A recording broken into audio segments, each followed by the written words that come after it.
এবার থেকে EVM ballot পেপারে শুধুমাত্র দলের নাম এবং দলের প্রতীক নয়, থাকবে প্রার্থীদের রঙিন ছবিও। বুধবার এক বিজ্ঞপ্তি জারি করে এমনটাই জানিয়েছে জাতীয় নির্বাচন কমিশন। চলতি বছরেই বিহারে বিধানসভা নির্বাচন, আগামী বছর ভোট রয়েছে পশ্চিমবঙ্গেও। সেই নির্বাচনের আগেই বড় সিদ্ধান্ত নিল জাতীয় নির্বাচন কমিশন। নমস্কার বন্ধু, আপনাদের সাথে আমি অনিমেষ। আপনারা এখন দেখছেন কুন্ডু টেলিকম ইউটিউব চ্যানেল। চলুন শুরু করা যাক আজকের আপডেটটি। গত বুধবার ব্যালট পেপার তৈরির নির্দেশিকা সংশোধন করেছে জাতীয় নির্বাচন কমিশন। বিহার বিধানসভা নির্বাচন থেকেই নতুন নিয়ম কার্যকর হবে। জাতীয় নির্বাচন কমিশনের তরফে বিশেষ বিজ্ঞপ্তি জারি করে বলা হয়েছে, নির্বাচন কমিশন ইভিএম 1961 বিধি 49B এর অধীনে ব্যালট পেপার তৈরির নির্দেশিকা সংশোধন করেছে, যাতে ভোটারদের জন্য ইলেকশন প্রক্রিয়াকে আরও সহজ ও স্বচ্ছ হবে। নতুন পরিবর্তনের অধীনে প্রার্থীর মুখ এখন ব্যালট পেপারের 3/4 দখল করবে। এর ফলে ভোটারদের প্রার্থীদের চেনা সহজ হবে। সংশোধিত নিয়ম অনুসারে ব্যালটকে আরও ভোটবান্ধব করে তুলতে এবং ভোট কেন্দ্রে বিভ্রান্তি কমাতে নকশা ও মুদ্রণ উভয়ই পরিবর্তন করা হয়েছে, যাতে ভোটারদের আস্থা জোরদার করা যায়। নতুন নির্দেশিকা অনুসারে ইলেকট্রনিক ভোটিং মেশিন বা ইভিএম এর ব্যালট ইউনিটে ব্যালট পেপারগুলিকে আরও স্পষ্ট করার জন্য বিভিন্ন সংশোধন করা হয়েছে। এর মধ্যে সবচেয়ে উল্লেখযোগ্য পরিবর্তন হলো প্রার্থীদের রঙিন ফটোগ্রাফ সহ ইভিএম এ দেখানো হবে।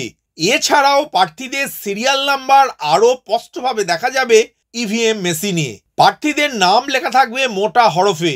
কমিশনের তরফে আরও জানানো হয়েছে, উপরের বাম দিকে প্রার্থীর ছবি থাকবে, উল্লেখ থাকবে ব্যালট পেপারের সিরিয়াল নাম্বার। নোটা প্রার্থীদেরও ছবি থাকতে হবে। একটি ব্যালট পেপারে 15 জনের বেশি প্রার্থীর নাম থাকবে না। ভোটারদের বিভ্রান্তি দূর করতেই এই নির্দেশিকা চালু করতে চলেছে জাতীয় নির্বাচন কমিশন। কমিশনের নির্দেশিকায় আরও বলা হয়েছে, ব্যালট পেপার ছাপানো হবে ভালো মানের 70 GSM কাগজে। বিধানসভা নির্বাচনের জন্য গোলাপি রঙের কাগজ ব্যবহার করা হবে। একটি ব্যালট পেপারের একটি শীটে অনধিক 15 জন প্রার্থীর নাম সাজানো থাকবে এবং প্যানেলে শেষ নামের পরে নোটা বিকল্পটি আসবে। প্রতিদ্বন্দ্বিতার সংখ্যা 16 কম হলে প্রার্থীদের একসাথে নোটা অপশন, এরপরে প্যানেলের নিচে স্পেস রাখা হবে।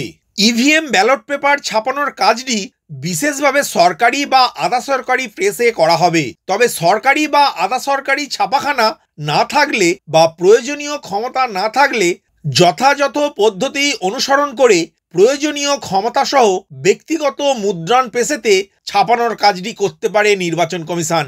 উপরিউক্ত নির্দেশাবলী সকল জেলা নির্বাচন অফিসার, রিটার্নিং অফিসার এবং অন্যান্য সকল নির্বাচন সংশ্লিষ্ট কর্তৃপক্ষ বা কর্মকর্তাদের নজরে আনতে হবে। বিহারের বিধানসভা নির্বাচন থেকে এই পরিবর্তনগুলি কার্যকর হবে। আগামী দিনে অন্য রাজ্যের নির্বাচনেও তা কার্যকর হবে বলে জানিয়েছে নির্বাচন কমিশন। বিহারে প্রায় 7 কোটিরও বেশি ভোটার রয়েছে এবং এখানে নির্বাচন প্রক্রিয়া সবসময়ই জটিল হয়ে ওঠে।